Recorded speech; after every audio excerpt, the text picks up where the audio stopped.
اگر آپ کے اندر والدین کی سارا کا شکر کا جذبہ نہیں ہے تو اس کا مطلب یہ ہے کہ آپ کے سافٹ ویئر میں کوئی وہ کرپٹ ہو گیا ہے، وہ کوئی مسئلہ آ گیا ہے۔ کچھ لوگوں میں کچھ تبدیلی آتی ہے، مذہبی رجحان پیدا ہوتا ہے، اور ان کے والدین جو ہیں وہ دیکھتے ہیں کہ وہ ان کی زندگی تو بڑی سیکولر قسم کی لائف ہے۔ ایک والدین وہ ہیں ذرا اتھارٹیٹیو قسم کے، جو بالجبر، یعنی ان کی اتنی طاقت ہے کہ وہ بالجبر آپ سے اطاعت کرائیں۔ اس نافرمانی کو، حکم کو تو نہیں پورا کرنا، کوشش کرنی ہے کہ دل دکھائے بغیر ان کی اطاعت نہ کی جائے، لیکن اگر دکھ بھی جائے تو پھر پرواہ نہیں کرنی ہے۔ 50 کے بعد، کوئی 55-60 کے بعد یہ ریئلائزیشن کب ہوتی ہے زندگی کی نا، کہ اب یہ میری ڈلوان شروع ہو گئی ہے۔ عام طور پہ گھر والے بھی مولوی صاحب کے پاس، تعویذ والے کے پاس جانا شروع، بہت اچھے تھے، بہت اچھے بھیج جاتے تھے، لیکن اچانک پتہ نہیں کیا ہو گیا ہے۔ ساری زندگی میں نے ان کے پیچھے کدھر لگا دی ہے۔ جب کہتے ہیں کہ رشتے آسمانوں پر بنتے ہیں، تو یہ بھی خود بخود ایک ایکسپیکٹیشن ڈیولپ کر لیتے ہیں کہ اللہ تعالیٰ، میں اگر فرض کرو اگریسو ہوں تو مجھے بیوی جو ہے وہ اللہ تعالیٰ کو ٹھنڈے مزاج کی دے دے گا۔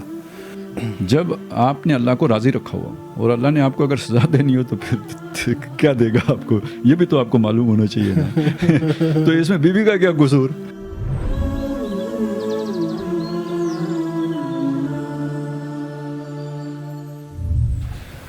بسم اللہ الرحمن الرحیم۔ تذکرہ اور تبصرہ کی نئی ایپیسوڈ کے ساتھ آپ کی خدمت میں حاضر ہیں۔ ناظرین، ہم تزکیہ نفس کے قرآنی تصور کے عنوان کے تحت ایک سیریز کر رہے ہیں۔ اب تک 12 ایپیسوڈز ہم کر چکے ہیں اس کی۔ آج ہم اس کی 13th ایپیسوڈ کر رہے ہیں۔ گزشتہ ایپیسوڈ میں انسان کے ہم نے جو سوشل نیڈز ہیں، جو موٹیوز ہیں، اور جو سیفٹی اینڈ سیکیورٹی نیڈز ہیں انسان کی، ان کو ذرا ڈسکس کیا تھا۔ میں تمہیداً دوبارہ تھوڑا سا بہت کوئک ریکیپ آپ کو دے دوں کہ ہم جو گزشتہ ایپیسوڈز ہیں اس میں ہم یہ ڈسکس کر چکے ہیں کہ انسان کی جو بایولوجیکل نیڈز ہیں، انسان کی جو سیفٹی نیڈز ہیں، اور انسان کی جو سوشل نیڈز ہیں، یہ آپس میں ساری کنیکٹڈ ہیں، اور ان ساری نیڈز جو ہیں ان کا پرپس جو ہے وہ پریزرویشن آف دا سیلف ہے۔ ایکچولی یہ اس کے ساتھ متعلق ہے۔ تو اگرچہ بظاہر یہ الگ الگ ہیں، لیکن یہ پرپز ایک ہی سرو کر رہی ہوتی ہیں، یہ تینوں قسم کی نیڈز۔ تو ہم نے بایولوجیکل نیڈز کو ڈسکس کر لیا، اور پھر ہم نے ڈسکس کر لیا کہ کسی بھی بایولوجیکل نیڈ کا پرپز کیا ہے، یعنی بھوک ہے، تھرسٹ ہے، سیکس ہے۔ یہ اللہ تعالیٰ نے یہ جو موٹیوز انسان کے اندر رکھے ہیں تو ان کا پرپز کیا ہے، اور اس کے بعد اس کو کیسے چینلائز کیا جا سکتا ہے اس موٹیو کو۔ تو اس کے بعد ہم نے پھر سیفٹی اینڈ سیکیورٹی نیڈز کو ڈسکس کیا تھا گزشتہ ایپیسوڈ میں، اور ساتھ اس کے ہم نے سوشل نیڈز بھی ڈسکس کی تھیں، relationship, social relationship. اس میں ہم نے معاشرتی ریلیشن شپس، جو خاندانی تعلقات، وہ بھی ڈسکس کیے تھے، اور ریاست اور فرد کے تعلق کو بھی ہم نے ڈسکس کیا تھا اس ضمن میں۔ آج ہم جو ہے وہ 3 امپورٹنٹ نیڈز ہیں، 3 امپورٹنٹ ریلیشن شپس ہیں، سوشل ریلیشن شپس ہیں، جن کا انسان کی زندگی کے اندر بڑا اہم کردار ہوتا ہے۔ آج ہم ان کو ڈسکس کریں گے۔ گزشتہ ایپیسوڈ میں ہم نے یہ بتایا بھی تھا کہ ہم اگلی ایپیسوڈ میں ان ریلیشن شپس کو ڈسکس کریں گے، اور وہ ہے ایک والدین کا رشتہ انسان کی زندگی میں، دوسرا یہ ہے اس کا زوج، اور تیسرا ہے اولاد۔ تو یہ 3 جو ہے یہ محبتیں انسان کے اندر رکھی گئی ہیں، یہ 3 رشتے جو رکھے گئے ہیں۔ ہم نے ان محبتوں کے یہ 3 جو نیڈز ہیں یہ انسان کی جو رکھی گئی ہیں، یہ ریلیشن شپس ہیں، ان سے اس کا ایک پرپز کیا ہے انسان کی زندگی میں، یہ ہم نے وہ تزکیہ کے عنوان سے جو ہم نے 6th یا 7th ایپیسوڈ ہم نے جو کی تھی، اس میں ہم نے ڈسکس کیا تھا کہ پرپز کیا ہے ان کا زندگی میں، انسان کی والدین کی امپورٹنس کیا ہے، اولاد کی کیا ہے، زوج کی کیا ہے۔ پھر انسان جو ہے وہ ٹریک سے ہٹ جائے، جب اپنے اس پرپز سے ہٹ جائے تو پھر ان تعلقات میں بگاڑ کی صورتیں کیا ہو سکتی ہیں، وہ ہم نے ڈسکس کی۔ تو آج ہم جو ہے وہ ڈسکس کریں گے کہ یہ جو ریلیشن شپس ہیں، والدین ہیں، ان کا مقام کیا صحیح ہونا چاہیے، کیا ان کا صحیح زندگی کا کہہ لیں کہ طریق کیا ہونا چاہیے، اس کا زندگی کا انداز کیا ہونا چاہیے، ایک اولاد کو کیسے والدین کو پالنا چاہیے، اولاد کی محبت ان کو کس حد تک ان کے لیے جائز ہے اور کس حد سے آگے نہیں جانا چاہیے، وہ ہم ڈسکس کریں گے۔ اسی طرح اولاد کا والدین کے بارے میں رویہ، کہ اعتدال کا راستہ کون سا ہے، اور تیسرا ہے زوج۔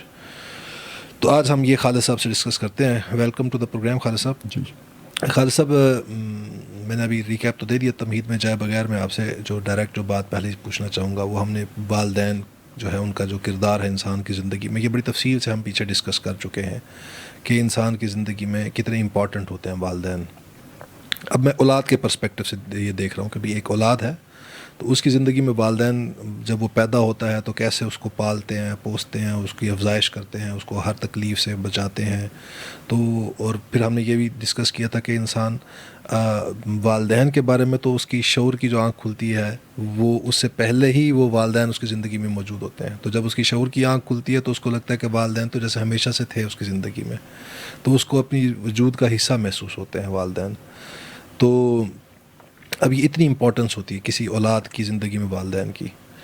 تو اب اس میں ہم نے ڈسکس کیا تھا پچھلی ایپیسوڈ میں کہ بھی والدین سے محبت انسان کی جو ہے وہ اس کے اندر کچھ تعصبات پیدا کر دیتی ہے انسان کے اندر، کہ وہ حق بات جو ہے اس کو پیچھے چھوڑ دیتا ہے اور والدین کی محبت کو آگے رکھ لیتا ہے اپنی.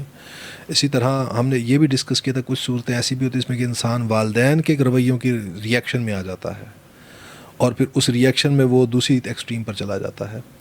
تو انسان کی زندگی میں والدین کا رول کیا ہے یہ تو ہم ڈسکس کر چکے ہیں. ایک صحیح انسان، ایک صالح انسان جو ہے اس کا رویہ کیا ہونا چاہیے اپنے والدین کے بارے میں؟ جہاں تک تو دو ایکسٹریمز کی بات ہے وہ تو آ گئی، اب اعتدال کی بات ہم نے کرنی ہے. تو اس پہ دیکھیں، یعنی پہلی چیز یہ ہے کہ فطری محبت تو ہے ہی ہے، جو اگر آپ فطری محبت بھی کہہ لیں، ایک شکر کا جذبہ بھی کہہ لیں، تو جو کوئی بھی کام کرنے کے لیے جو ڈرائیونگ فورس چاہیے ہوتی ہے وہ تو ہم سمجھتے ہیں کہ موجود ہے. یہ جس تناظر میں ہم نے بات کی تھی. اب اس کو اعتدال میں رکھنا ہے، یعنی وہ دائیں بائیں نہ جائے، اسے اس کی سپیڈ کنٹرول میں رہے اور وہ ٹریک پہ رہے. یہ چیز اب ہم نے دیکھنی ہے.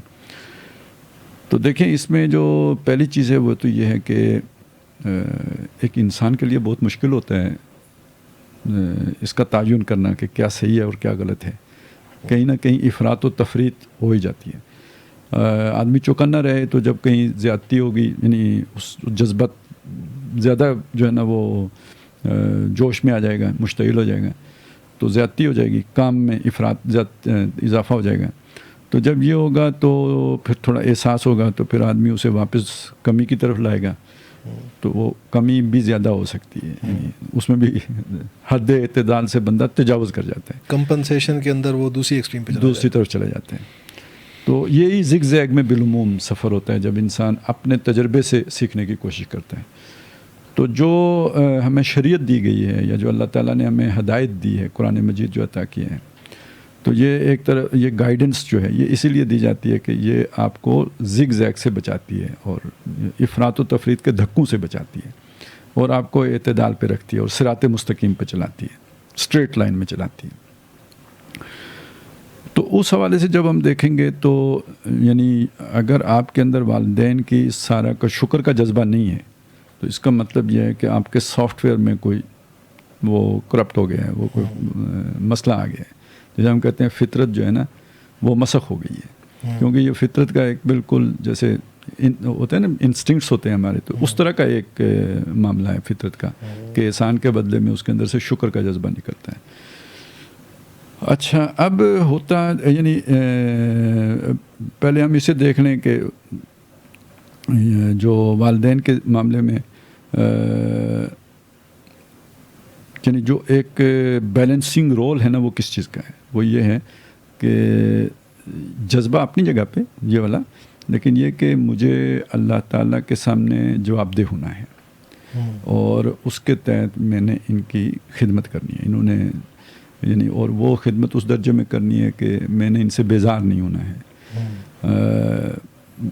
بیزاری کی کیفیت ہو جاتی ہے کہ وہ جب آدمی کی ایکسپیکٹیشنز بہت زیادہ ہوتی ہیں والدین سے، جیسے ہم نے کہا کہ وہ خدا کا مقام دے کے رکھتا ہے، ایک آئیڈیلائز کر رہا ہوتا ہے، تو جب وہ اس سطح پہ نہیں آتے تو پھر ذرا تھوڑا سا ایک تنفر کا پہلو بھی ابھرتا ہے. تو اس سے پھر ایک بیزاری سی پیدا ہوتی ہے. پھر یہ خاص طور پہ جب وہ بڑھاپے میں پہنچتے ہیں تو وہاں جا کے تو اور بھی ہو جاتا ہے، یعنی کیونکہ ان کے اندر بھی بچپنا سا آ جاتا ہے اور وہ پھر خدمت اتنی آسان نہیں رہتی. وہ جو کہا نا کہ ماں باپ کی ایک وہ خدمت کر کے جنت میں جانا، تو وہ بہرحال اتنا آسان نہیں ہوتا جنت میں جانا. کافی یعنی اپنے اوپر جبر کرنا پڑتا ہے، صبر کرنا پڑتا ہے. اور یہ اف کے جو الفاظ آئے ہیں وَلَا تَقُلْ لَهُمْ هُمَا اُفٍّ، تو یہ اف یعنی وہی بیزار ہونا. اف وہ ہماری اردو والی اف نہیں ہے بلکہ یہ کہ بیزار ہونے کے معنی میں ہے. جیسے ابراہیم علیہ السلام نے کہا تھا اف لکم ولما تعبدون من دون اللہ، میں بیزار ہوں تم سے بھی اور جن کی عبادت کرتے ہو اللہ کو چھوڑ کر ان سے بھی بیزار ہوں. تو یہ والی اف ہے. تو یعنی ایک بڑی جو چیز ہے وہ یہی ہے کہ ان کے جذبات کا احساس رکھنا, ان کے احساسات کا خیال رکھنا ہے, ان کے آئینہ قلب کو ٹھیس نہیں پہنچانی ہے. ان کو جو آپ سے توقعات ہیں ان کو یعنی کسی طرح بھی ٹھوکر نہ لگے. ہاں آپ کی اپنی لمیٹیشنز ہیں, ان کی توقعات ہو سکتے ہیں حد سے بڑی ہوئی ہوں اور وہ آپ نہ پوری کر سکتے ہوں. نہیں, آپ نے اپنی طرف سے میکسیمم کوشش کرنی ہے, حتی الامکان آپ نے ان کی خواہشات پر پورا اترنا ہے. لیکن فرض کریں دو چیزیں ہوں گی. ایک چیز یہ ہوگی کہ بھئی ان کی خواہش ہی اتنی حد سے بڑی ہوئی ہے, ناجائز خواہش نہیں, جائز خواہش, مطلب وہ چاہتے ہیں کہ گاڑی ہو تو گاڑی کو آپ ناجائز تو نہیں کہیں گے, لیکن آپ کے بس میں نہیں ہے, آپ کے لیے 2 وقت کی روٹی پوری کرنا مشکل ہے, تو گاڑی کدھر سے لے کے آئیں گے. تو اس طرح کی اگر فرض کریں آپ نہیں پوری کر سکتے تو اللہ تعالیٰ نے کہا ہے کہ آپ کے دل میں ان کے لیے ہمدردی کے جذبات ہونے چاہیے, ان کی خوشی کے جذبات ہونے چاہیے, یا ان کو خوش رکھنے کے جذبات ہونے چاہیے. لیکن اگر اس سب کے باوجود بھی وہ خوش نہیں ہوتے تو اللہ جانتا ہے کہ آپ نے کوئی کمی نہیں چھوڑی, تو پھر بھی ان کی ناراضگی اگر ہے تو اس سے آپ پریشان نہ ہو. ان تکونوا صالحین فإنہ کان للأوابین غفورا. اگر آپ صالح ہو, یہاں صالح کا کیا مطلب ہوگا, یعنی جو ڈیمانڈ ہے والدین کے ساتھ حقوق کی وہ آپ پورا کر رہے ہو, تو لیکن وہ نہیں خوش ہو رہے, تو پھر اس کی فکر نہ کرو کہ وہ نہیں خوش. اللہ تعالیٰ آپ کے دل کے حال سے واقف ہے, تو وہ ایسے اواب یعنی وہ دل سے ہمدردی کرنے والے اور دوسرے کے درد کو محسوس کرنے والے ایسے لوگوں کی کیفیت سے اللہ واقف ہے, انہیں بخش دینے والا ہے. یعنی ان کی اگر یہ کمی ہے کہ وہ راضی نہیں ہوئے تو بظاہر ایک کمی لگتی ہے, تو اللہ تعالیٰ درگزر کر دینے والا ہے, معاف کر دینے والا ہے. اصل بات جو حاصل ہوا وہ یہی ہوا کہ جب تک یعنی وہ جذبہ ہونا اپنی جگہ پہ, احسان مندی کا اور تشکر کا, اور یہ جذبہ ہونا اپنی جگہ پہ, جب تک رضائے الہی کا مفہوم آپ کا وہ ذہن میں نہیں ہوگا نا, بہت مشکل ہے. یعنی اللہ کی خاطر کر رہا ہوں تو تبھی جا کے تو ہو سکتا ہے, نہیں تو پھر وہ کسی بھی وقت باقی سارے جذبات ٹھس ہو جاتے ہیں اور آدمی کی بس ہو جاتی ہے. مستقل مزاجی کے ساتھ, استقامت کے ساتھ, استقلال کے ساتھ یہ خدمت وہی لوگ کر پاتے ہیں کہ جو اللہ کی رضا کی خاطر یہ کام کر رہے ہوں. اور اس میں ہاں یہ بھی دیکھا, اچھا تو اس میں وہ ایک شرک والا پہلو ہے, یعنی اگر وہ ان کی وہ حکم ایسا کر دیں کہ بھئی آپ کوئی جس میں اللہ کا کسی حکم کی نافرمانی آتی ہو تو وہ ان کی اطاعت نہیں ہوگی, اس معاملے میں بالکل نہیں ہوگی. لیکن اس کا یہ مطلب نہیں کہ ان کے ساتھ حسن سلوک بھی ترک کر دیا جائے گا, وہ بدستور جاری رہے گا. وصاحبہما فی الدنیا معروف. فی الدنیا معروف. میں اصل میں یہی پوائنٹ اب سوال کرنے لگا تھا آپ سے کہ بعض اوقات دیکھا ہے کہ کچھ لوگوں میں کچھ تبدیلی آتی ہے, مذہبی رجحان پیدا ہوتا ہے, اور ان کے والدین جو ہیں وہ دیکھتے ہیں کہ وہ ان کی زندگی تو بڑی سیکولر قسم کی لائف ہے, تو اب ایک رفٹ پیدا ہوتی ہے, کانفلکٹ کریٹ ہوتا ہے. اب اس کانفلکٹ میں جو ہے وہ جو یہاں جس ان جاہداک علی ان تشرک بی ما لیس لک بہ علم, کہ تم جو ہے فلا تطعہما, اور ان کی اطاعت مت کرو اگر وہ تمہیں اللہ کے ساتھ شریک کرنے کا دے رہے. وہ اس کا معنی یہ لے لیتے ہیں کہ اب ہمارا لائف سٹائل ان سے بالکل ڈیفرنٹ ہو گیا, اب ہم نے ان کی کوئی بات بھی نہیں ماننی. یہ جو دوسری ایکسٹریم پر لوگ چلے جاتے ہیں, اور اس کے نتیجہ کیا ہوتا نکلتا دیکھتے ہیں ہم, وہ ہے کہ وصاحبہما فی الدنیا معروفہ جو تلقین ہے کہ بھئی تمہیں اطاعت نہیں کرنی, بس اتنے ایک ہے تمہیں, لیکن تم نے اپنا حسن سلوک ٹھیک رکھنا. یہ والا حصہ پھر وہ اگنور کر دیتے ہیں, اور وہ صرف اس کا مطلب یہ تھا کہ ہم نے ان سے یہ مطلب وہ والدین کو یہ سمجھنے کھڑے ہوتے کہ یہ مشرک ہیں, یہ گمراہ ہے, لہٰذا ان کی تو کوئی بات ماننی نہیں ہے, ان سے کوئی حسن سلوک سے بھی بات نہیں کرنی. تو یہ رویہ جو ہے یہ اس کو بھی ایڈریس کرتے ہیں آپ کہ یہ. اچھا, اس میں بھی دو قسم کے والدین ہو سکتے ہیں.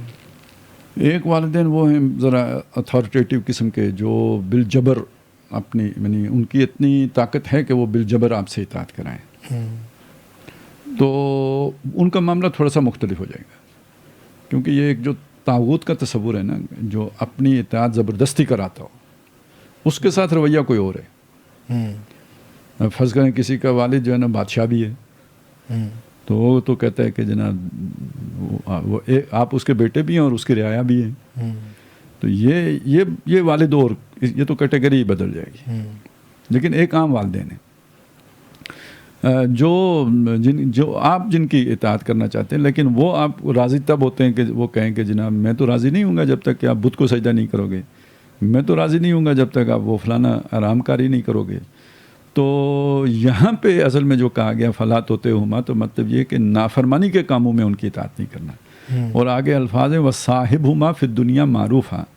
اس صورت میں بھی دنیا نے وہ آپ کو نافرمانی کا حکم دے رہے ہیں، اس نافرمانی کو حکم کو تو نہیں پورا کرنا ہے، اور کوشش کرنی ہے کہ دل دکھائے بغیر ان کی اطاعت نہ کی جائے، لیکن اگر دکھ بھی جائے تو پھر پرواہ نہیں کرنی ہے.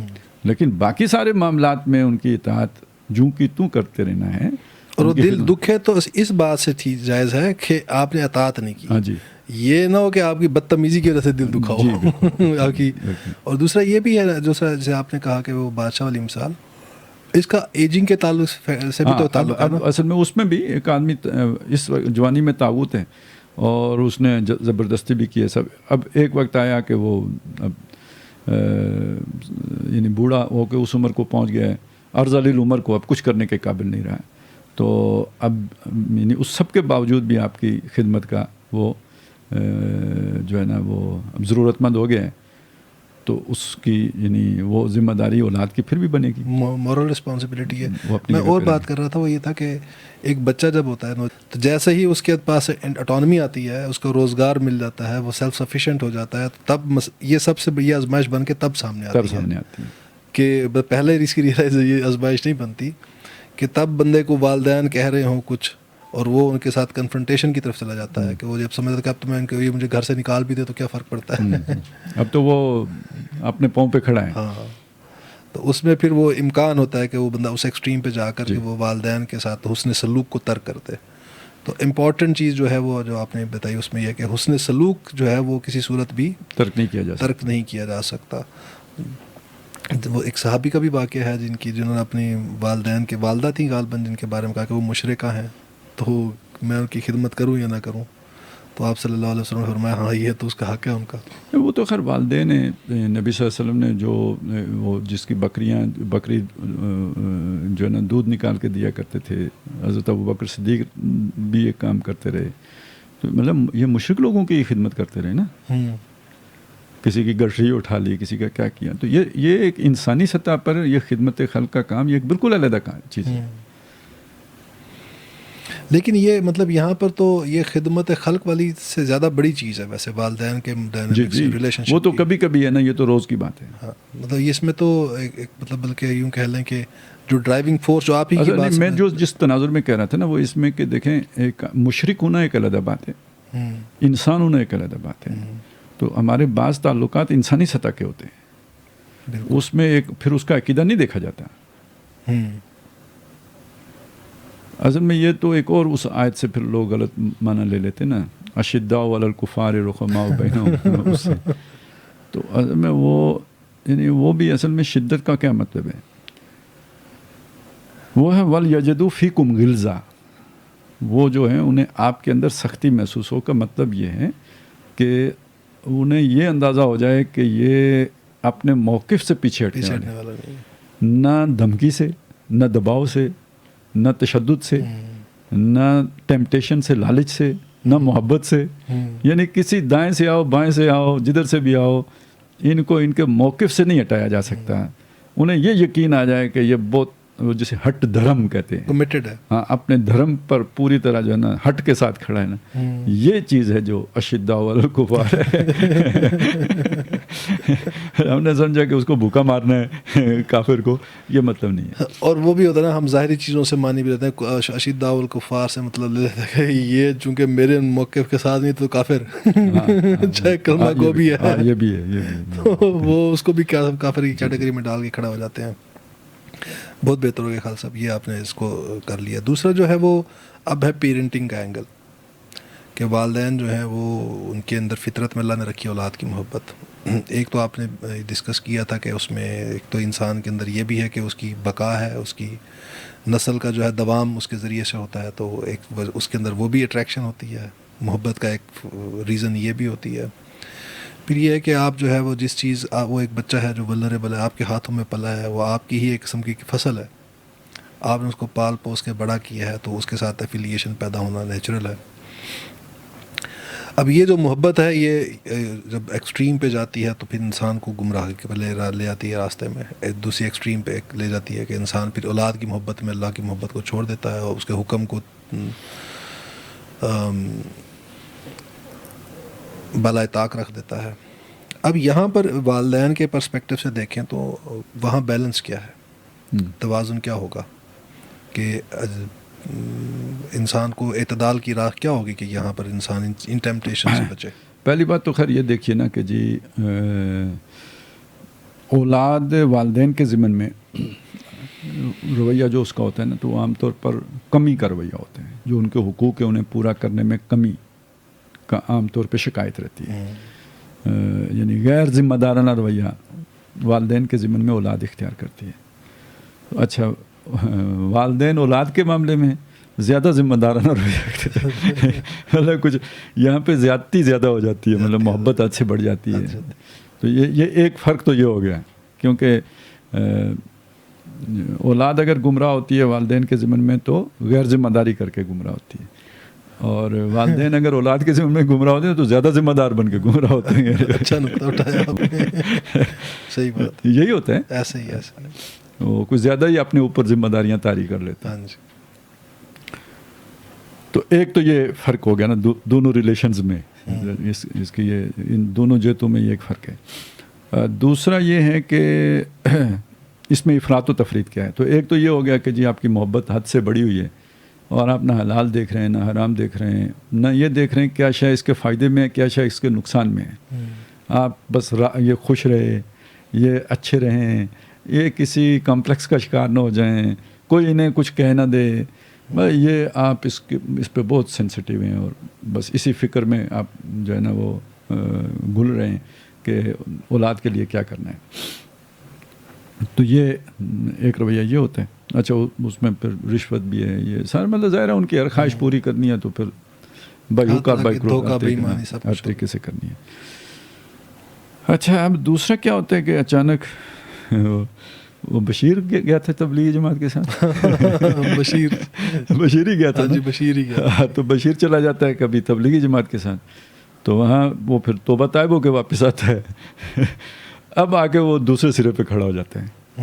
اسے لگتا ہے یار یہ ایمان کے دشمن ہیں، ان کی وجہ سے میں نے یہ کیا، میں نے وہ کیا، میں نے فلاں کیا، تو یہ سب ان کا قصور ہے. اچھا یہ صرف تبلیغی جماعت والی بات تو ایسے مذاق میں آ گئی، مطلب آپ میں کوئی ایمان کی رمق کسی بھی نتیجے میں آ گئی تو یہ ایک. اچھا پھر ایک اور چیز بھی ہوتی ہے، عام طور پہ آپ کا تو شعبہ ہے، شاید آپ کو تجربہ بھی ہو کہ بعض لوگ 45 کے بعد، آپ بھی میرے خیال میں 45 سے اوپر جا رہے ہیں. جی ہو گئے ہیں. بعض 50 کے بعد، کوئی 55-60 کے بعد یہ ریئلائزیشن کب ہوتی ہے زندگی کی نا کہ اب یہ میری ڈلوان شروع ہو گئی ہے. تو جب تھوڑی احساس ہوتا ہے نا تو پھر گھر والوں کے ساتھ جھگڑا زیادہ شروع ہو جاتا ہے. بہت سے لوگوں کو پتہ نہیں لگتا ہے یار یہ غصہ اسے کیوں آ رہا ہے. اچھا وہ عام طور پہ گھر والے بھی مولوی صاحب کے پاس، تعویذ والے کے پاس جانا شروع، بہت اچھے تھے، بہت اچھے پیش آتے تھے، لیکن اچانک پتہ نہیں کیا ہو گیا ہے تو انہیں لگتا ہے کسی نے جادو کر دیا ہے. تو مسئلہ یہ ہوتا ہے کہ وہ اصل میں ایک سمجھدار آدمی جب اسے یہ ریئلائزیشن ہوتی ہے کہ اب میں مطلب آگے مرنا ہے تو زندگی تو ساری ان کے وہ لگ گئی، تو ایک اس کے اندر چڑ سی پیدا ہو جاتی ہے، غیر شعوری طور پر وہ چڑ پیدا ہو جاتی ہے. تو اب وہ اس طرح نکل رہی ہوتی ہے. بعض سیپریشنز اس عمر میں جا کے ہوتی ہیں، وہ وجہ یہ ہوتی ہے اصل میں، وہ اور بھی ہوتی ہیں لیکن ایک فیکٹر مین یہ ہوتا ہے کہ وہ چیز پیدا ہو جاتی ہے، فرسٹریشن ہوتی ہے قسم کی کہ یار ساری زندگی میں نے ان کے پیچھے کدھر لگا دی ہے. ہاں یہ ایک احساس زیاں. تو وہ اب جب یہ کیفیت آپ میں پیدا ہوتی ہے تو آپ دوسری ایکسٹریم پہ جا کے کھڑے ہو جاتے ہیں کہ یہ دشمن ہے ایمان کے. پھر آپ کو آیت بھی مل جاتی ہے ان من ازواجکم و اولادکم عدو لکم. تو پھر دشمن کو تو توپ کے گولے کے آگے رکھا جاتا ہے، تو پھر آپ وہ سلوک بھی شروع کر دیتے ہیں، اگلا حساب بھول جاتے ہیں. وہ ادھر تو تک نہیں جاتا نا، وہ کام پورا ہو گیا، سیٹسفیکشن مل گئی نا آپ کو، تو آگے پڑھنے کی کیا ضرورت ہے، ادھر سے تسلی ہو گئی. تو اب اس سے آپ نے اکثر دیکھا ہوگا کہ مذہبی سمجھے جانے والے لوگوں کی اولاد میں بغاوت آ جاتی ہے. تو اصل میں وہ یہ رویہ ہوتا ہے جو ان کے اندر پھر بغاوت پیدا کر، انہیں یہ لگتا ہے کہ یہ بندہ مذہبی ہونے کے بعد ہم سے اتنا دور ہو گئے ہیں. پہلے بہت اچھے تھے اور جب سے انہوں نے چلہ لگایا ہے یا جب سے انہوں نے 4 مہینے لگائے ہیں یا جب سے انہوں نے نمازیں پڑھنی شروع کی ہیں یا جب سے فلاں مولوی صاحب کے پاس بیٹھنا شروع کیا ہے تو اس کے بعد یہ یا جب وہ ہوتا ہے نا جب آپ وہ فرض کریں توبہ کی کیفیت بھی پیدا ہوئی, خود ہی گھر میں یہ اسٹڈی شروع کر دی, تفسیر پڑھی, یہ کیا وہ کیا, یا ریٹائرڈ ہونے کے بعد جیسے ہوتا ہے لوگوں کے ساتھ اکثر, تو وہ پھر انہیں وہ مذہب کے ساتھ جوڑ لیتے ہیں اس بات کو اور پھر انہیں مذہب سے بیزاری پیدا ہو جاتی ہے. وہ یہ سمجھتے ہیں کہ مذہبی تعلیمات یہ ہیں. ہمارے والد صاحب پریکٹسنگ ہیں تو یہ بھی ایک اسلامی کی پریکٹس ہے جو یہ کر رہے ہیں, حالانکہ یہ اسلام کی پریکٹس نہیں ہوتی. تو یہ 2 ایکسٹریمز تو ہمارے سامنے آ گئی, یا تو محبت اس انتہا کی یا پھر یہ بیزاری اس انتہا کی. ایک تیسری بھی تھی جو اس کا آپ نے ذکر کیا تھا پچھلی اپنی جب تجزیہ کے عنوان کو ہم ڈسکس کر رہے تھے, وہ تھا کہ اوورلی پروٹیکٹیو بیہیویئر پیرنٹس کا. جی وہ بھی وہ کنٹرول میں رکھا جاتا ہے کہ ڈیسٹنی اپنے بچوں کا, کہ کہیں یہ ٹھوکر نہ کھا جائے ادھر نہ ہو جائے, تو وہ ساری چیزوں کو کنٹرول میں لانے کی کوشش کرتے ہیں. وہ اس کو بھی اس پہ بھی روشنی ڈال دیجیے ذرا. یعنی وہی چھوئی موئی بنا کے بچوں کو رکھ دینا, وہ کسی مطلب ہر طرف سے, یعنی وہ اسکول میں بھی کوئی کچھ نہ کہے, ادھر سے بھی ڈرائیور بھی لے کے جائے, یعنی وہ ہر طرح سے آپ نے بچے کو پروٹیکٹ کرنا ہے, کہیں سے اسے کچھ بھی نہ ہو جائے. تو خیر وہ تو ان کے لیے اور مطلب نفسیاتی مسائل بھی پیدا کر دیتی ہے نا بہت سارے. اچھا, تو میں یہ کہہ رہا تھا کہ اس میں جو اعتدال جو قرآن مجید نے بتایا نا, دیکھیں پہلی چیز جو سمجھنے کی ہے وہ یہ کہ اس کو بھی آدمی, یعنی دیکھیں نا ایک اولاد ہے, اس کے ساتھ تو جذباتی چیزیں ہیں. جو والدین ہیں وہ ہم سمجھتے ہیں کہ میچور لوگ ہیں, جذبات سے ہٹ کر ہمیں بات وہاں پہ آ کے کرنی ہے کہ وہ اب جذبات کی بات ہم نہیں کرتے, کہ یہاں پہ بندے کو ذرا اپنے اس رول کو پہچاننا چاہیے کہ یہ در حقیقت میرے پاس خدا کی امانت ہے. یہ رول جو ہے, ہاں یہ اصل میں یہ ایک چیز میں نے اور وہ میں کہنا چاہ رہا تھا, وہ آپ نے وہ والی پروٹیکشن والی بات بیچ میں ڈال دی. یہاں ایک اور چوتھی چیز بھی ہے, وہ یہ ہے کہ جو ذرا ہائیلی انٹلیکچوئل ہوتے ہیں نا, تو وہ کہتے ہیں یار یہ کھکھیڑ مول لینے کی کیا ضرورت ہے, یہ ٹوٹل ڈسٹربنس ہے. وہ 2 ہی اچھے کے پیچھے ایک فلاسفی یہ بھی ہے, وہ تو اصل میں تو یہ ہے کہ ایک بھی نہیں اچھا, زندگی اجیرن ہو جاتی ہے. مطلب آپ ذرا تھوڑا سا خالص عقلی سطح پر اگر سوچیں, جذبات کو ایک طرف رکھتے ہیں, تو کیا ضرورت ہے اولاد کی آج کے اس دور میں. دیکھیں نا, پہلے تو چلیں اولاد بڑھاپے کی لاٹھی ہے, آج تو مطلب آرٹیفیشل انٹیلیجنس اور روبوٹس اور کیا کچھ نہیں دنیا میں آ گیا, اور کتنے آپ, یعنی اب اس معنی میں تو آپ بوڑھے ہوتے ہی نہیں کہ آپ کو کسی کی ضرورت پڑے. یعنی ٹیکنالوجی نے انسان کو بہت حد تک جو ہے نا خود مکتفی, سیلف سفیشینٹ بنا دیا. تو اب آپ جب یہ سارا کچھ ہے نا, دیکھیں نا اولاد پر آپ انویسٹ کر رہے ہوتے ہیں نا, اس سے بہت کم قیمت پر جتنا آپ نے اولاد پہ لگانا ہے, آپ کو ساری فیسلٹیز مل سکتی ہیں بڑھاپے کی بھی. تو یوں جب آپ خود غرض ہو کے سوچیں گے تو پھر, لیکن اس کا نتیجہ کیا نکلے, وہی نسل انسانی آگے کیسے جائے گی, افزائش کیسے ہوگی. تو اس لیے پہلی بات تو اسے ڈیوٹی سمجھنا چاہیے. میں یہاں آیا ہوں, ایک نیچرل جو ہے نا وہ میری کچھ ذمہ داریاں ہیں جو میں نے ادا کرنی ہیں, جن میں سے ایک یہ شامل ہے. دین کا مطلب نمازیں پڑھنا ہی نہیں ہے, یہ تو فطرت میں ہے نا, یہ بھی دین ہے. لہذا اس سے فرار بھی در حقیقت حدود اللہ سے فرار ہے. تو جیسے نکاح کرنا, تجرد کی زندگی بسر کرنا پسندیدہ نہیں ہے, تو اسی طرح جو ہے نا یہ اولاد کے معاملے میں اس طرح کا رویہ کہ ہو ہی نہ, یا یہ بھی پسندیدہ ہو. ہاں جی, یا 2 بچے خوشحال کرانا, یہ بھی اسی ذیل میں آئے گا.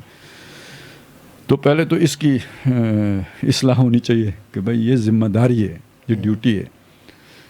اب جو مل گئے ہیں تو وہ بھی ذمہ داری ہے, بیٹی ہے یا بیٹا ہے, اس سے کوئی فرق نہیں پڑتا. دونوں کی جو ذمہ داریاں دینی آپ کے اوپر, ان کی تربیت کی, ان کی افزائش کی, ان کی غذا کی, جو آپ کر سکتے ہیں, وہ جو بھی آپ کی حدود ہیں ان کے اندر رہتے ہوئے, جو آپ کے بس میں, جو آپ کی دسترس ہے, تو وہ پورا کرنا. اچھا, لیکن آپ کی ایک فطری محبت بھی ہے ان سے. وہ فطری محبت اگر غالب آ کے ان کے احساسات آپ کو متاثر کریں اور آپ اس سے بیانڈ وہ کرنا چاہیں کہ جو اللہ کے کسی حکم کے توڑنے کا موجب ہو, یہ ہر وقت خطرہ موجود رہے گا. اس پہ رہنا ہے چوکنا. یہ جو کہا نا یہ دشمن ہے, یہ اس معنی میں کہا, یہ نہیں کہا کہ دشمن بنا کے رکھو انہیں. یعنی یہ کہ ان کی محبت کسی بھی وقت آپ کو غلط کوئی قدم اٹھانے پر آمادہ کر سکتی ہے. ان کا کوئی دکھ، ان کی کوئی تکلیف، ان کی کوئی جو ہے نا پریشانی آپ کو ابھار سکتی ہے کہ آپ کوئی ایسا کام کر جائیں کہ جو اللہ کی نافرمانی جس سے صادر ہوتی ہو. تو دشمنی اس معنی میں ہے ان کی. وہ انگارہ ہیں جو کسی وقت بھی آپ کو جلا سکتے ہیں، لیکن یہ اس طرح کا مطلب آگ نہیں ہے. تو یہ اس کے لیے چوکنا رہنے کی ضرورت ہے. جب اس طرح کی کوئی جو ہے نا آپ کے اندر کوئی خواہش پیدا ہو جائے، مطلب ان کو خوش کرنے کے لیے اللہ کا کوئی حکم توڑنے کی طرف آمادگی پیدا ہو جائے، تو یہ اب ایک دشمنی کی کیفیت ہے. یعنی یہ آپ کے دشمن نہیں ہیں، آپ کے ایمان کے دشمن ہیں. اصل میں مطلب یہ ہوا. صحیح بات. تو اس کے لیے چوکنا رہنا ہے کہ کہیں آپ کے ایمان کا دھیلا نہ کر دیں، یہ محبت وہ دھیلا نہ کر دے. اچھا، اب یہاں بھی ایک ری ایکشن، مثلاً آپ چوکنے ہیں، ٹھیک ہے. اب بیٹی نے یا بیٹے نے یا ان کی ماں نے کوئی ایسی بات کی ہے، چونکہ دونوں کا ذکر ہے، ان من ازواجکم و اولادکم، تو اولاد میں بیٹی بیٹا دونوں آ گئے، اور وہ بھی آ گئی، بیوی بھی آ گئی. انہوں نے کوئی ایسی بات کی جو خطرہ ایمان ہے، تو آپ تو چوکنے بیٹھے ہوئے تھے، ٹھیک ہے. تو اس پہ آپ کا ری ایکشن بہت شدید ہوگا، ٹھیک ہے. اس لیے آگے بات وہ کی ہے، وَإِن تَعْفُوا وَتَصْفَحُوا وَتَغْفِرُوا، اگر تم معاف کر دیا کرو، اگر تم بخش دیا کرو، اگر تم درگزر کیا کرو، فَإِنَّ اللَّهَ غَفُورٌ رَحِيمٌ، تو بے شک اللہ بھی بخشنے والا مہربان ہے. یعنی تم کون سا کوئی دودھ سے دھلے ہوئے ہو، تم سے بھی تو غلطیاں ہوتی ہیں.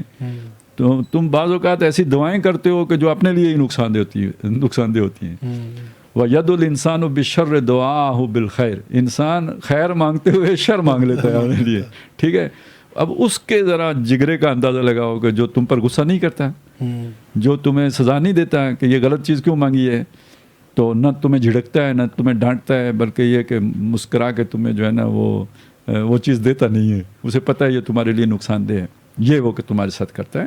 تو یہاں تعفو تصفحو تغفرو کا مطلب یہ ہے کہ جس طرح اللہ تمہارے ساتھ کرتا ہے، تم اس طرح کرو ان کے ساتھ.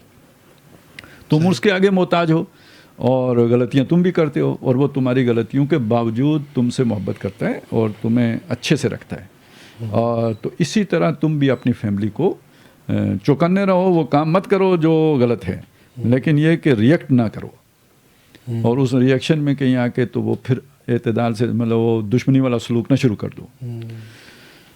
یہ وہ شے ہے جو بیلنس کر دیتی ہے. وہ جو ہم نے کہا نا اولاد بگڑ جاتی ہے، بغاوت ہو جاتی ہے، تو اگر آپ اس طرح معاملہ رہے گا تو اس کے اندر پھر بغاوت نہیں پیدا ہوتی، نہیں تو بغاوت پیدا ہو جاتی ہے. بڑے بڑوں کو مطلب بڑے بڑے نیک لوگ ابا جی کا نام سن کے نا تو مطلب غضب ان کی آنکھوں میں ٹپک رہا ہوتا ہے، لیکن مہذب ہوتے ہیں، برداشت کر لیتے ہیں، نظر نہیں آنے دیتے، لیکن آنکھوں میں تو نظر آ رہا ہوتا ہے. اور دوسرا یہ مطلب ابھی بات سے میرے ذہن میں بھی آیا یہ کہ بسا اوقات نہ ہوتا ہے یہ کہ ہم خود میں نے جو آبزرو کیا اکثر والدین کو، جو آپ نے کہا تھا کہ الرٹ چوکنا بیٹھے ہوں، کوئی بچہ کوئی غلط کام کر رہا ہو تو والدین کو میں دیتا ہوں کہ جو الرٹ ہو کے بیٹھا ہو گیا تو کہ نہیں کرنا یہ کام تم نے. اور بچہ جب وہ کام پھر بھی کرتا ہے اور اس کو کوئی چوٹ لگ گئی، نقصان پہنچ گیا، تو پھر وہ اٹھ کے تو جوتا اتار لیتے ہیں. تجھے کہا نہیں تھا میں نے کہ ری ایکشن وہی جو آپ کہہ رہے ہیں کہ بھائی الرٹ ہو کے بیٹھے ہوئے ہیں پہلے، تو اس کے نتیجے میں پھر ری ایکشن دیتے ہیں وہ اس کا، جو کوئی بچہ غلطی کوئی کرتا ہے. ایک مجھے یاد ہے، آپ نے اس دن بھی یہ ہماری ڈسکشن ہو رہی تھی، یہ بڑا مزیدار نقطہ تھا جو آپ نے اس دن بتایا، یہ کہ والدین کا وہ جو اوورلی پروٹیکٹیو بیہیویئر ہوتا ہے اور وہ بچوں کو شیپ کرنا چاہ رہے ہوتے ہیں اپنی سوچ کے مطابق، تو یہ تو شاکلہ سے کھیلنے کی کوشش کر رہے ہوتے ہیں، تقدیر سے کھیلنے کی کوشش کر رہے ہوتے ہیں، تو اس میں بھی پھر خرابی پیدا ہوتی ہے. تو یہ جو آپ نے ابھی بتایا کہ بھائی ان کو درگزر فرماؤ کرو، اصل میں یہ اینگل اس کے پیچھے وہ بھی حکمت ہے نا کہ بھائی ان کی شاکل ہے ایک انڈیپینڈنٹ ہر انسان کی. اب مجھے اصل میں صحیح یاد نہیں آ رہا، ایک حدیث ہے یا کسی کا قول ہے، مطلب کوئی اس طرح کی چیز ہے، شاید حدیث ہی ہونی چاہیے ویسے، کیونکہ کوئی اور اتنی جرت کیسے کر سکتا ہے. وہ یہ ہے کہ جتنے انسان ہیں نا، جتنے اللہ نے آدم علیہ السلام سے قیامت تک جو انسان بنائے ہیں، جتنے انسان بنائے، ظاہر ہے شاکلہ سب کی مختلف ہے، اتنے راستے اللہ تک پہنچنے کے. اچھا ٹھیک ہے نا.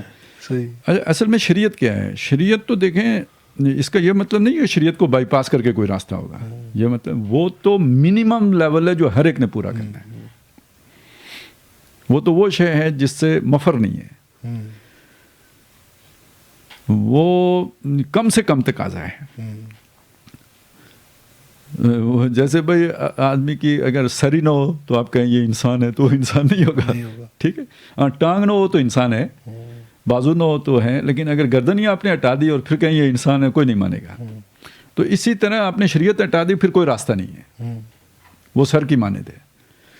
لیکن اس کے علاوہ اللہ تعالیٰ سے بندے کا قرب کیسے ہوتا ہے، اللہ تعالیٰ کے ساتھ نسبت کیسے بنتی ہے، یہ اس کے لاکھوں طریقے ہیں. ہر بندہ کے اپنے ہاں، تو ہر ایک کو اپنے اس پہ لے کے مت آئیں. اس کو اللہ تعالیٰ نے آزادی دی ہے، آپ اس کی آزادی کیوں سلب کرتے ہو؟ یہی وجہ ہے کہ ریاست کی سطح پر جو ہے وہ فتویٰ نہیں لگایا جاتا کسی کے اوپر کفر کا جب تک کہ وہ کلمہ پڑھ رہا ہو، کیونکہ آپ کو نہیں پتہ اندر کس کی کیا کیفیت ہے. ظاہر ہے وہ یعنی کلمہ پڑھ رہا ہو یا ضروریات زندگی میں سے کسی کا منکر ہو یا ضروریات دینی میں سے کسی کا منکر نہ ہو. صحیح ہو گیا. اچھا، اس کے بعد خالد صاحب تیسری امپورٹنٹ جو ہے ریلیشن شپ جو زیادہ میرے خیال میں انسان کے لیے اور بھی زیادہ کریٹیکل ہوتا ہے، وہ ہے اس کا زوج. خامد کے لیے بیوی اور بیوی کے لیے خامد. اب یہاں پر بھی افراد و تفرید کے مسئلے ہوتے ہیں.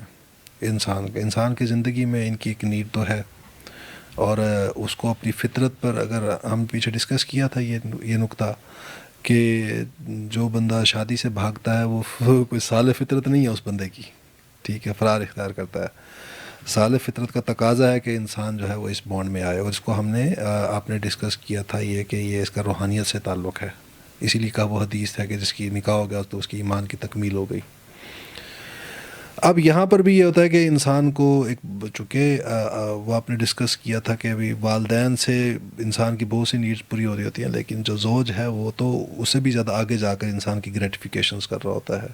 یعنی ضروریات زندگی جو ہیں وہ تو ساری ہو رہی ہوتی ہیں پوری، اس کے علاوہ بھی ایک ظاہر ہے جو قرب بیوی کو ہوتا ہے، بیوی خامد کا آپس میں ہوتا ہے، وہ ماں باپ کے ساتھ بھی وہ والا قرب نہیں ہوتا ہے. جی، وہ مطلب ایکچولی یہاں پر ایکویلٹی ہوتی ہے ریلیشن شپ میں، جبکہ وہاں پر وہ ایکویلٹی نہیں ہوتی. جی، تو اس لیے یہ رشتہ جو ہے زیادہ بڑی آزمائش بن جاتا ہے پھر. تو اب اس میں جو ہے وہ ایک آئیڈیل میاں بیوی جو ہیں وہ ان کو کیسا ہونا چاہیے، وہ کیا گائیڈ لائن ہے، وہ پرنسپلز ہیں جو سامنے رہیں. ہم ڈیٹیلز میں تو نہیں جا سکتے جزیات، کیونکہ ہر بندے کی اپنی ڈائنامکس ہوتی ہیں، یہ ہم ڈسکس کیا تھا پہلے بھی ہم نے. وہ پرنسپلز کیا ہیں؟ دیکھیں موٹی بات ہے. دیکھیں پہلی بات یہ ہے کہ گھر میں لڑائی جھگڑا نہیں ہونا چاہیے. ٹھیک ہے، بڑی بات یہ ہے. اگر آپ کا مزاج نہیں ملتا اور لڑائی جھگڑے آئے روز کا معمول ہے تو سیپریشن کا راستہ اس لیے کھولا ہوا ہے. اس میں دو چیزیں ہیں. بیوی جا کے اوروں کے آگے خامد کی باتیں کرتی ہے تو یہ کام کرنے سے بہتر ہے کہ وہ خلا لے لے، جان چھڑا دے.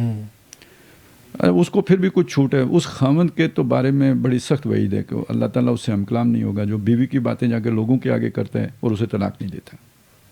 یہ دو علیحدہ چیزیں. ایک تو یہ نا میاں بیوی کی رازداری کی باتیں وہ جا کے کسی کے آگے کرنا، تو یعنی بستر کی باتیں وہ تو خیر لعنتی ہے نا، بغیرت آدمی. ٹھیک ہے، وہ تو لعنتی والی بات ہوگی. ایک یہ ہے کہ بیوی راز افشا کرے، تو یہ بیوی کا یعنی بنیادی اس کا وصف کے خلاف ہے. یعنی پہلے وقتوں میں مشرکہ بیویاں بھی نبیوں نے رکھی ہیں، لیکن راز افشا کرنے والی بیوی کو خائن کہا گیا، خائنہ ہے وہ، اور اس پر اسے دوزخ کی وعید سنائی گئی. یعنی لوط علیہ السلام اور نوح علیہ السلام کی بیویاں مشرکہ تھیں، لیکن جو اصل ان کا جو ان پر وہ جو ہے نا چارج شیٹ کیا قرآن نے، وہ یہ کہ وہ خیانت کیا انہوں نے اپنے خامدوں سے. اور وہ خیانت وہ بے حیائی کا ارتکاب نہیں ہے، کیونکہ وہ قرآن کے دوسرے اصول سے ٹکرا جائے گا. الخبیثات للخبیثین والخبیثون للخبیثات والطیبات للطیبین والطیبون للطیبات. تو وہ یعنی وہ والی بات نہیں ہو سکتی جو اب یہ اسی لیے علماء نے جو یعنی جنہوں نے پوری چیز سامنے رکھ کے بات کیا وہ یہ ہے کہ یہ در حقیقت وہ انہوں نے ان کے راز افشا کیے تھے.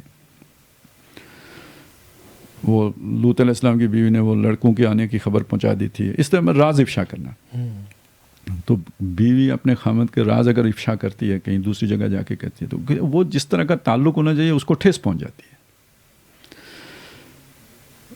اور شکوے شکایت کرتی ہے تو بھی غلط بات ہے. تو خاوند اگر شکوے شکایت کر رہا ہے باہر جا کر، میری بیوی میرا خیال نہیں رکھتی، میری بیوی ایسی ہے، وہ ویسی ہے، باتیں کرتی ہے، سناتی ہے، برداشت نہیں کرتا بلکہ جا کے باتیں کرتا ہے، تو اس کے بارے میں کہا کہ اللہ تعالیٰ آخرت میں جن لوگوں سے کلام نہیں کرے گا ان میں یہ بھی ہے. یعنی یہ کرنے سے بہتر ہے کہ اسے طلاق دے دے. حالانکہ طلاق خود بہت بری بات ہے، لیکن یہ کہ یہ اس سے زیادہ بری بات ہے. تو اس سے آپ اندازہ لگائیں کہ میاں بیوی کے تعلق کو قرآن مجید یا اسلام کس انداز میں دیکھنا چاہتا ہے. اعتماد. یہاں سب سے بڑی بات یہ ہے کہ دونوں کو ایک دوسرے کے اوپر اعتماد ہو. اب وہ اعتماد کو ٹھیس پہنچانے والی چیزیں، یہی راز بھی تو افشا ہو گیا تو وہ اعتماد تو نہیں رہے گا. اب آئندہ آدمی اس کو کیسے رازدار بنائے گا. اسی طرح اب خامد باہر گیا ہے، بیوی کو اعتماد نہ ہو کہ یہ کیا گل کھلائے گا، تو یا اس کی غیر موجودگی میں بیوی کے بارے میں خامد کو اعتماد نہ ہو، یہ اس گھر میں چین نہیں ہو سکتا، سکون نہیں ہو سکتا. اس سے وہ پھر آگے ساری اولاد کا بھی مسئلہ ڈسٹرب ہوگا. کانفلکٹ اولاد. ہاں جی، یہ جو ان کا کانفلکٹ ہے وہ ان کی شخصیت کو جو ہے نا ڈیمیج کرے گا. تو یعنی پہلی چیز تو یہ ہے کہ دونوں کے درمیان اعتماد کا رشتہ ہونا چاہیے، اور اعتماد کو ٹھیس پہنچانے والی ہر شے جو ہے نا وہ دور ہونی چاہیے. اچھا، یہ اب اس میں چھوٹی چھوٹی چیزیں بھی آئیں گی. ہمارے یعنی اکثر و بیشتر یہ بھی ہوتا ہے نا، اور پھر یہ آج کل کی جو جنریشن ہے ڈرامے دیکھ کر تو وہ آئیڈیلائز کر لیتے ہیں لائف کو. تو اپنے پارٹنر کے بارے میں بھی ایسے ہی پھر خیال آ جاتا ہے کہ وہ بھی کوئی آئیڈیل قسم کی چیز ہوگی. انریلسٹک ایکسپیکٹیشنز ڈیولپ کر لیتے ہیں. بالکل. تو ایک پرفیکشنسٹ جیسے ہوتا ہے. تو یہ ہمیں معلوم ہونا چاہیے کہ اس زمین کے اوپر، اس زندگی میں جسے کہتے ہیں پرفیکٹ بینگ کوئی بھی نہیں ہے. ہر آدمی اس میں اچھائیاں بھی ہیں، خامیاں بھی ہیں، بلائیاں بھی ہیں، برائیاں بھی ہیں، خوبیاں بھی ہیں، خامیاں بھی ہیں. یہ ہر آدمی کے ساتھ ہے، عورت کے ساتھ بھی ہے، مرد کے ساتھ بھی ہے. اس کی ریئلائزیشن دونوں طرف ہونی چاہیے. یعنی یہ ریئلائزیشن کہ ان دونوں کا ریلیشن کمپلیمنٹری ہے، ایک دوسرے کی تکمیل کرتے ہیں. دونوں کرتے ہیں، لیکن اس کے باوجود بھی کہیں کہیں ایسی خامی بھی ہوگی کہ جو آپ سمجھیں گے کہ نہیں ہونی چاہیے، لیکن ہوگی.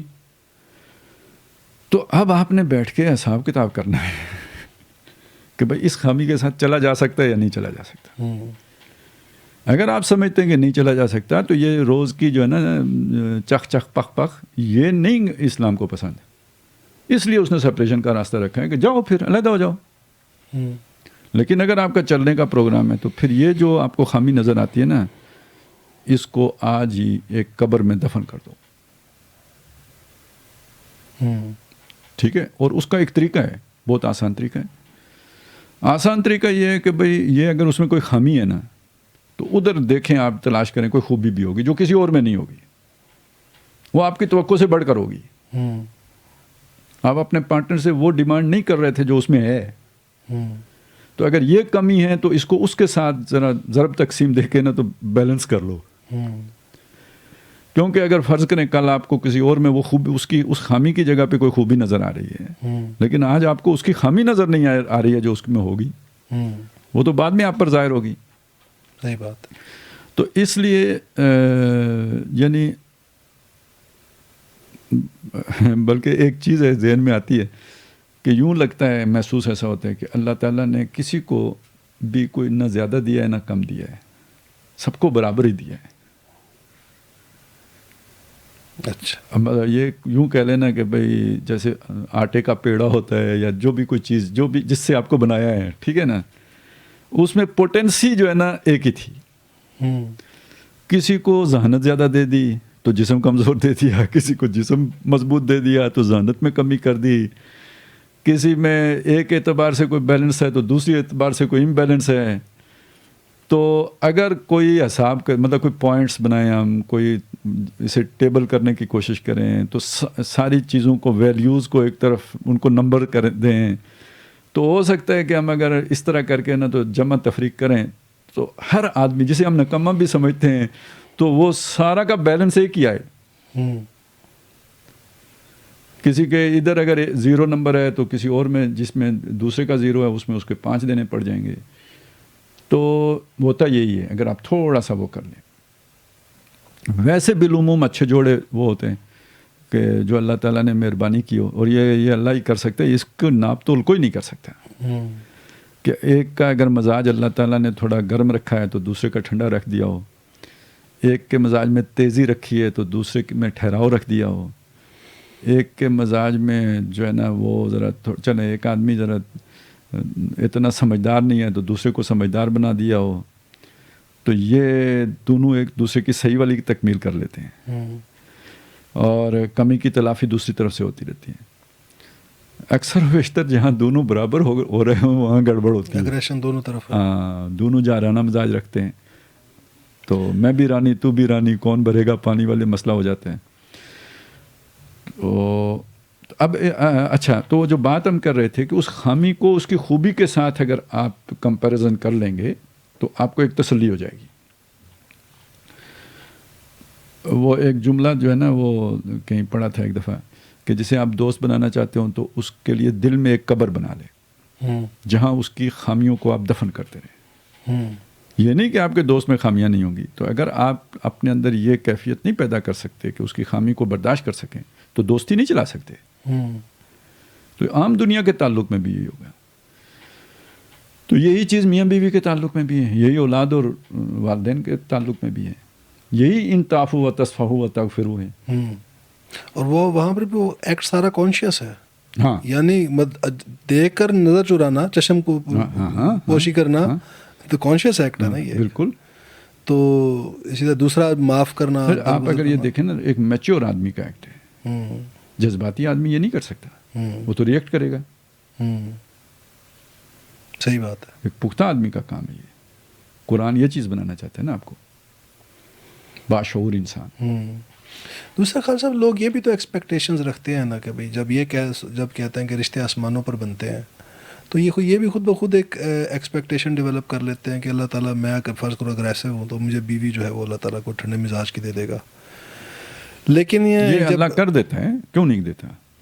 جب آپ نے اللہ کو راضی رکھا ہوا اور اللہ نے آپ کو اگر سزا دینی ہو تو پھر کیا دے گا آپ کو، یہ بھی تو آپ کو معلوم ہونا چاہیے نا. تو اس میں بیوی کا کیا قصور؟ نہیں، اگر دیکھیں، اگر یہ پلی لے کے ہم چلتے ہیں یا یہ والا ہمارا آرگومنٹ ہے کہ اللہ ہی نے دینی ہے، تو پھر جیسا میں ویسا ہی، جیسا منہ ویسے چپیڑ لگانی ہے نا اللہ نے. صحیح. پھر یہ بھی مانے نا اگلی بات بھی. اور اس میں دوسری بات یہ ہوتی ہے، ایک نقطہ ہے اس میں، جو چیز جو ایکچولی پیچھے جو پرسنالٹی ہے جس قسم کی، وہ ہے ایک پیسو پرسنالٹی کہ بھئی میں نے کچھ نہیں کرنا، اللہ ہی دے گا جیسی دے گا، اچھی بیوی اللہ ہی دے گا مجھے. جبکہ دوسرے برعکس جو آپ نے مثال ابھی دی کہ دونوں ہی میاں بیوی اگریسو ہیں، تو وہاں پر آپ کو پھر کسی اور out of the box solution کی طرف جانا پڑے گا، سوچنا پڑے گا کہ یہ جو ہم پچھلے ایپیسوڈ میں ہم نے کیا تھا، جو ہم نے تجزیہ کے عنوان میں کی تھی، کہ یہ ایک سوشل کانٹریکٹ ہے، اپنی فری ول کے تحت ہم یہ کانٹریکٹ کرتے ہیں، ایک ادارہ قائم کرتے ہیں. تو یہاں پر ہم سب کو رسپانسیبل ہونا چاہیے، یہاں پر سب کو پرو ایکٹیو ہونا چاہیے. یہ نہیں کہ میری بیوی اچھی ہوگی، وہ اچھے کام کرے گی تو میں کروں گا، یا بیوی کہے کہ یہ خامد کام اپنے پورے کرے گا تو میں کروں گی.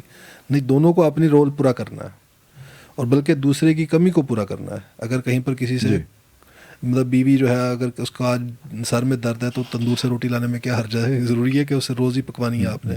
کبھی ایک دفعہ اگر ایسا آپ کو کمپلیمنٹ کرنا پڑ جاتا ہے، یا ایسے ہی خامد کے معاملے میں، تو یہاں پر آپ کو جو رول نظر آتا ہے وہ پرو ایکٹیو ہے کہ اگر یہ چیلنج آ رہا ہے آپ کے سامنے تو اس چیلنج کو ریزالو کرنا ہے. جو آپ نے بھی کہا کہ میچور انسان کا بیہیویئر ہے، وہ پیسو نہیں ہوگا، وہ چیلنج کو ایکسیپٹ کرے گا، فیس کرے گا، اس کو ریزالو کرنے کی کوشش کرے گا.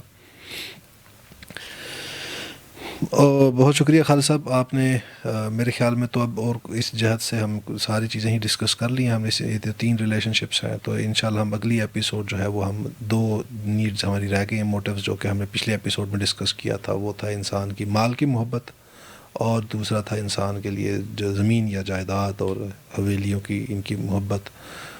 اس کو بھی ہم ڈسکس کریں گے. پھر کوشش کریں گے اگر ٹائم ہوا تو ہم جو انٹلیکچوئل نیڈز ہیں ان کو بھی شروع کر لیں. ہم ان کا ڈسکشن بھی ہم اپنی نیکسٹ ایپیسوڈ میں. اصل تو تزکیے کا جا کے نا، اصل حقیقت تو ادھر جا کے کھلے گی. مطلب تجزیہ میں بھی ہم نے جا کر وہاں پر بہت نئی جہتیں کھلی تھی ہمارے ذہن میں. لوگوں کا دھیان ادھر کم ہی جاتا ہے. تزکیے کو جو ہے وہ اکثر و بیشتر تو اس جسم تک ہی سمجھا جاتا ہے کہ اس کا تزکیہ کیا جائے. مقاصد ہیں اصل چیز. جی بالکل ایسے ہی ہے. بہت شکریہ خالد صاحب. ناظرین آج ہم اپنی ایپیسوڈ کا اختتام یہیں پر کرتے ہیں. انشاءاللہ اگلی ایپیسوڈ میں ہم نئے موٹیوز کے ساتھ نئی جہتوں کے ساتھ آپ کے سامنے حاضر ہوں گے. تب تک کے لیے اجازت دیجیے. اللہ حافظ.